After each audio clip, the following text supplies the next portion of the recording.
इस कुर्सी में ऐसा न जाने क्या जादू है कि जो भी इस कुर्सी पर बैठता है भ्रष्ट हो जाता है। हम लोगों की भारी चिंता यही है कि इस आंदोलन से जितने लोग निकलेंगे, अगर वो राजनीति में कोई जाता है तो ऐसा तो नहीं कि कुर्सी पाकर वो भ्रष्ट हो जाएगा। इस देश में बहुत ज्यादा वीआईपी कल्चर है। सारे नेता वीआईपी कल्चर फॉलो करते हैं। देश से वीआईपी कल्चर खत्म होना चाहिए। सड़क पर निकलो तो वीआईपी कल्चर, मॉल में जाओ तो वीआईपी कल्चर, अस्पतालों में जाओ तो वीआईपी कल्चर, ट्रेन में जाओ तो वीआईपी कल्चर। नेता लोग लाल बत्ती लगाकर घूमते हैं। नेताओं को वीआईपी कल्चर की क्या जरूरत है? लाल बत्ती की क्या जरूरत है? किसी भी नेता को वीआईपी कल्चर में नहीं रहना चाहिए। किसी भी नेता को लाल बत्ती नहीं मिलनी चाहिए। ये नेता लोग इतने बड़े बड़े घरों में क्यों रहते हैं? एक कमरे का फ्लैट बहुत है इनके लिए। सभी नेताओं को एक कमरे का फ्लैट चाहिए। अच्छे घर, बड़े बंगले, ये आम जनता के लिए हैं। नेताओं को सिक्योरिटी की क्या जरूरत है? जो जनता आपको चुनकर देती है, उसी जनता के बीच में आप सिक्योरिटी लेकर जाते हैं। सिक्योरिटी जनता के लिए होनी चाहिए। नेताओं को सिक्योरिटी की क्या जरूरत है? कोई सिक्योरिटी नहीं चाहिए।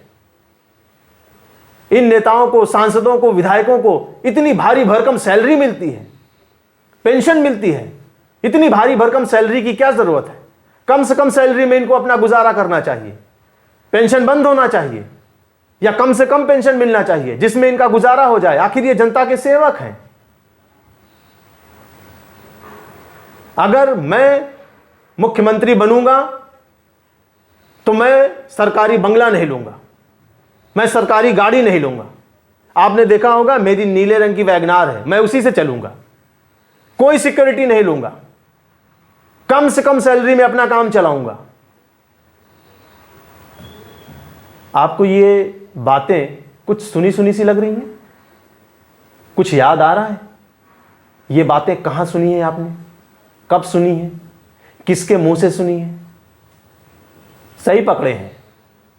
ये महामना, महानायक, महामानव, स्वयंभू ईमानदार, कट्टर ईमानदार, ईमानदारी की मूरत, राजा हरिश्चंद्र के चौथे अवतार श्रीमान अरविंद केजरीवाल के मुखारविंद से निकले हुए ये वाक्य हैं। ये वो वाक्य हैं जिन्होंने एक समय पूरे देश की जनता को आंदोलित कर दिया था। जनता सड़कों पे आ गई थी। उनको सारे नेता चोर दिखने लग गए थे। कोई भी नेता सामने आ जाता था तो अरविंद केजरीवाल की बातें याद आ जाती थी। सब भ्रष्ट थे उस समय। शीला दीक्षित, संदीप दीक्षित, ए.के. एंटनी, पी चिदम्बरम, लालू यादव, शरद पवार, ये सब भ्रष्ट थे। जैसे ही हम इनकी शक्लें देखते थे हमको इनके चेहरे में चोर दिखने लगता था और हमको यह लगने लग गया था कि यही एकमात्र धरती पर ईमानदार बचा है। उसकी बातों में, उसके बहकावे में आकर लोग जेल चले गए। मैं खुद मुंबई की नागांव जेल में दिन भर रहा हूं, जेल भरो आंदोलन में, जब इंडिया अगेंस्ट करप्शन का आंदोलन हुआ था। सोचिए कितना बड़ा धोखा हुआ हम लोगों के साथ। क्या सोचकर हम जेल गए थे और क्या हुआ। आज वही अरविंद केजरीवाल अपने मुख्यमंत्री आवास को 45 करोड़ रुपए में रिनोवेट करवाते हैं। 45 करोड़, सोच रहे हैं कितनी बड़ी रकम है। 45 करोड़ मतलब 45 करोड़ बोलने में हम जैसे आम आदमी की जबान कांप जाए। और इस आम आदमी के मुख्यमंत्री को 45 करोड़ रुपए में सिर्फ अपने घर का रंग रोगन कराने में जरा भी शर्म नहीं आई। 23 करोड़ रुपए का स्विमिंग पूल। आप सोचिए, जिस मुख्यमंत्री को रात दिन जनता का काम करना चाहिए, 2 बाल्टी पानी में नहा के अपने ऑफिस जाना चाहिए, वो आदमी 23 करोड़ रुपए में स्विमिंग पूल बनवा रहा है। क्या करेगा उस स्विमिंग पूल का? केवल फोटो खींचकर फेसबुक पर डालेगा। हाँ, अय्याशी की इंतहा देखिए। 5-5 करोड़, 8-8 करोड़ के मार्बल, 8-8 लाख रुपए के पर्दे, 45 करोड़ रुपए, आप समझ रहे हैं? एक छोटे से स्टेट दिल्ली, 70 सीट है उस विधानसभा में, और वो भी आधा राज्य है, केंद्र शासित प्रदेश है। उस प्रदेश का एक छोटा सा मुख्यमंत्री अपने बंगले का रिनोवेशन 45 करोड़ रुपए में कराता है। रंग रोगन, दीवारें उखड़ गई हैं, उसका प्लास्टर, पर्दे खराब हो गए हैं, उसके पर्दे, 8 लाख रुपए का पर्दा। आप सोचिए कि आपने लास्ट अपने घर का जो पर्दा खरीदा है वो कितने रुपए का था? मेरे ख्याल से 80 रुपए का, 150 रुपए का, 200 रुपए का, 250 रुपए का, बस 8 लाख रुपए का पर्दा। मार्बल वियतनाम से आ रही है, झूमर लाइट किसी दूसरे देश से आ रही है, पर्दे किसी और देश से आ रहे हैं। मतलब भारत में मार्बल नहीं बिकता, पर्दे नहीं बिकते, लाइट और झूमर नहीं बिकते हैं? जब से मुख्यमंत्री बने हैं 3 या 4 बार ये अपने विधायकों की सैलरी बढ़ा चुके हैं। आप सोचिए, इतने बड़े घर में रहते हैं और इनकी पार्टी के सांसद संजय सिंह वो प्रेस कॉन्फ्रेंस करके अपना बचाव नहीं कर रहे हैं, वो उल्टा दूसरे पर आरोप लगा रहे हैं। उनका कहना है कि प्रधानमंत्री आवास 500 करोड़ में बन रहा है, प्रधानमंत्री के लिए 190 करोड़ का हेलीकॉप्टर खरीदा गया, शिवराज सिंह चौहान के लिए 70 करोड़ का हेलीकॉप्टर खरीदा गया। अरे बेशरम, वो भारत देश का प्रधानमंत्री है, उसकी सुरक्षा का मतलब समझते हैं आप? मूर्ख। भारत के प्रधानमंत्री दुनिया के टॉप आतंकवादियों की नंबर 1 लिस्ट में आते हैं। उनकी सुरक्षा का मायने आपको पता है? अरविंद केजरीवाल को किससे डर है? हेलीकॉप्टर खरीदा जाता है कि भारत का प्रधानमंत्री दौरे कर सके, खुद नाचने के लिए नहीं होता है। बेशर्मों की तरह यहां पर प्रेस कॉन्फ्रेंस करके और अपनी सफाई दे रहे हैं। और मैं कहता हूं कि बीजेपी भ्रष्ट है, कांग्रेस भ्रष्ट है। आप तो भ्रष्टाचार मिटाने के लिए आए थे, उन्होंने गलत किया है तो आप भी गलत करके और 45 करोड़ रुपए का रिनोवेशन करवाएंगे। जाहिल।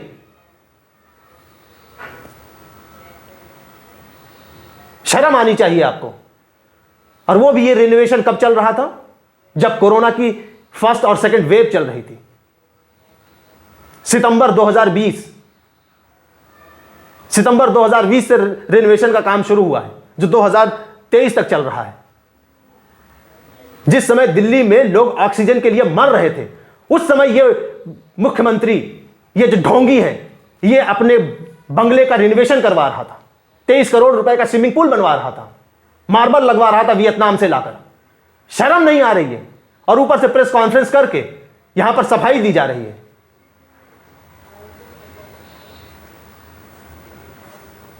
आपको सत्ता पर क्यों बिठाया गया था? क्यों लोगों ने आपको वोट दिया था? क्योंकि आपने कहा था कि कांग्रेस, बीजेपी और बाकी ये जितनी पार्टियां ये भ्रष्ट हैं, हम असली राजनीति करेंगे। इसलिए नहीं बैठाया गया था कि ये भ्रष्ट है, इनको हटाओ, अब सारा भ्रष्टाचार हम अकेले करेंगे।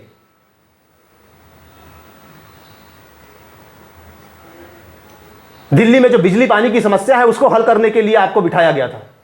कूड़े का जो ढेर है उसको हटाने के लिए आपको एमसीडी की सत्ता दी गई है। इसलिए नहीं दी गई है कि आप 45 करोड़ रुपए लगाकर अपना घर बनवाएं। 80 साल अगर पुराना वो घर था तो आप उस घर में रहने क्यों गए? आप छोड़ देते, दूसरे घर में रहते। करोड़ों की गाड़ियों में चलते हैं। कहां गई आपकी वो नीली वैगनार जिससे आप घुमा करते थे? एक समय तो दिल्ली की सड़कों पर नीली वैगनार देखते ही लोगों को लगता था कि अरविंद केजरीवाल की नीली वैगनार है। कहां गई वो नीली वैगनार? दिल्ली की जनता ने तो सालों से नहीं देखा वो नीली वैगनार। अब तो आप करोड़ों की गाड़ियों में चलते हैं। जब आप गुजरात गए थे तब तो आप रिक्शे से चल रहे थे क्योंकि आपको वोट चाहिए। और आपने क्या कहा था? नहीं चाहिए मुझे सिक्योरिटी, नहीं चाहिए तुम्हारी सिक्योरिटी, ले जाओ अपनी सिक्योरिटी। और अब करोड़ों की गाड़ियों में चलते हैं आप। शर्म नहीं आती है? और प्रेस कॉन्फ्रेंस में बैठकर सफाई दे रहे हैं। आपको प्रेस कॉन्फ्रेंस करना चाहिए था माफी मांगने के लिए। खैर, ये पैसे में कितना घोटाला हुआ है इसका भी सच सामने आएगा, और फिर राजघाट पर बैठकर तालियां बजाना। अभी आपके 2-2 मंत्री जेल में सड़ रहे हैं। नई चार्जशीट में मनीष सिसोदिया का नाम आ गया है, पता है ना?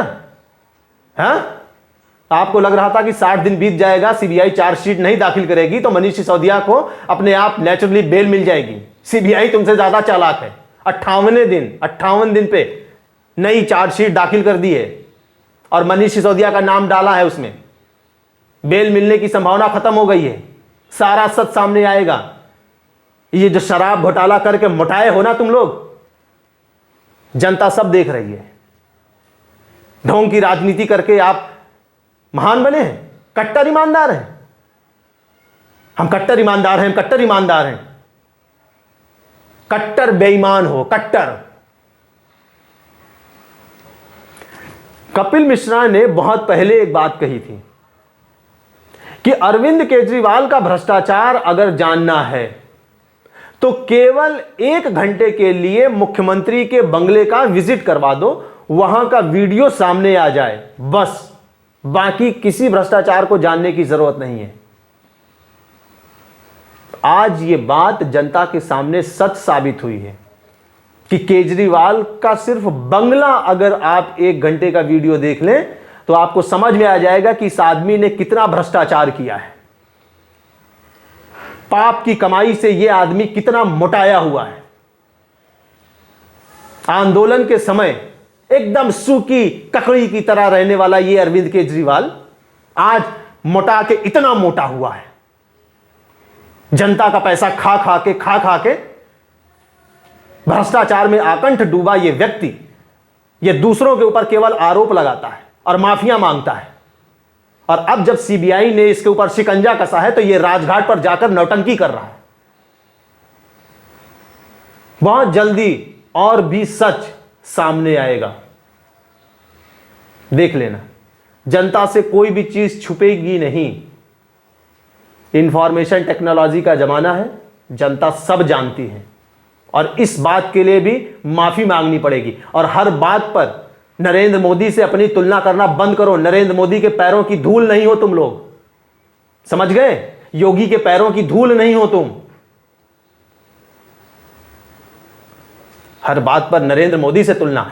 140 करोड़ लोगों का प्रधानमंत्री है वो, और गौरवशाली प्रधानमंत्री है। उसकी सुरक्षा है। पढ़ा लिखा करो थोड़ा, अनपढ़ों पढ़ो, समझ में आएगा कि किसी देश के प्रधानमंत्री को, राष्ट्रपति को क्यों इतनी सुरक्षा दी जाती है, क्यों उनको इस तरह के बंगले में रखा जाता है, उनके सिक्योरिटी के ऊपर क्यों इतना पैसा खर्च किया जाता है। एक देश के प्रधानमंत्री के जान की कीमत क्या होती है। इंदिरा गांधी, राजीव गांधी, इनका इतिहास याद है इस देश को। इनके साथ आतंकवादियों ने क्या किया है यह सबको पता है, और उसी लिस्ट में नरेंद्र मोदी का नाम सबसे पहला है। यह बात तुम्हारी समझ में नहीं आएगी, मोटी खाल वाले, तुम्हारी बुद्धि भी मोटी है, लेकिन जनता को सब पता है। जनता तुम्हारे सारे ये कुकर्मों का हिसाब करेगी, बस देखते जाना।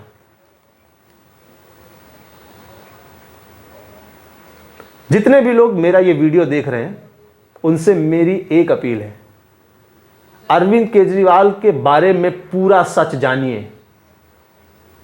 आधे अधूरे सच पर इस आदमी को महान मत समझिए, इसका पूरा सच जानिए। और बहुत सारे प्लेटफॉर्म ऐसे हैं जहां इसके बारे में पूरा हिसाब किताब है।